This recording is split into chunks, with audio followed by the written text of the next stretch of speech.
Atlanta Assurance vous présente Automoto.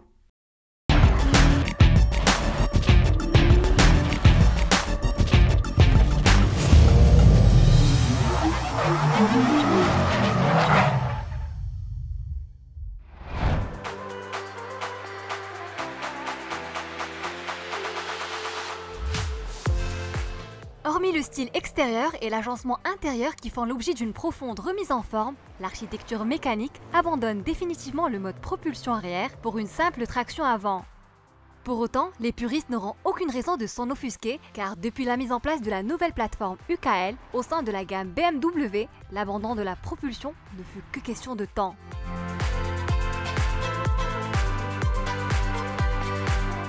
Le style change complètement. La silhouette est fort compacte avec un capot plus court,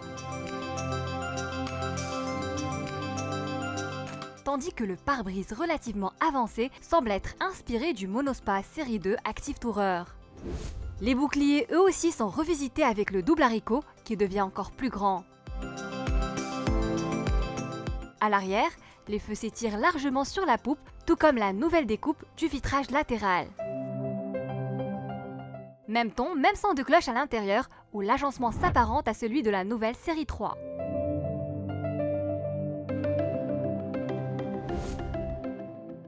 La dalle tactile de l'infodivertissement de 10 pouces peut être commandée à partir de la molette eDrive. La palme du changement revient au combiné d'instrumentation 100% numérique, moins personnalisable que le iCockpit de Peugeot ou le Virtual Cockpit d'Audi, celle-ci privilégie la clarté de la lecture aux effets spéciaux de ses concurrents. Autre bon point, malgré une longueur d'empattement raccourcie de 2 cm, les codes d'habitabilité s'annoncent plus généreuses. Autant dire que la vocation familiale prend tout son sens dans cette nouvelle série 1.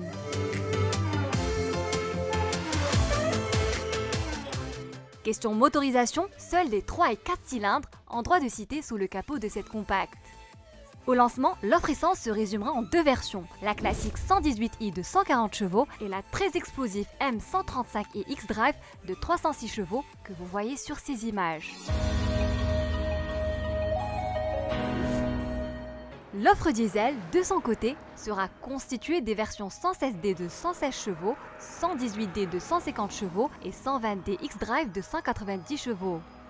Quant à la transmission, les 3 cylindres s'associeront à la boîte automatique à 7 rapports et double embrayage, alors que les diesels auront droit à la boîte à 8 rapports. Certes, les adeptes de la conduite sportive déploreront l'impossibilité de placer le bon vieux 6 cylindres en ligne sous le capot de la nouvelle série 1. Mais les ingénieurs allemands affirment que le plaisir de conduire restera intact.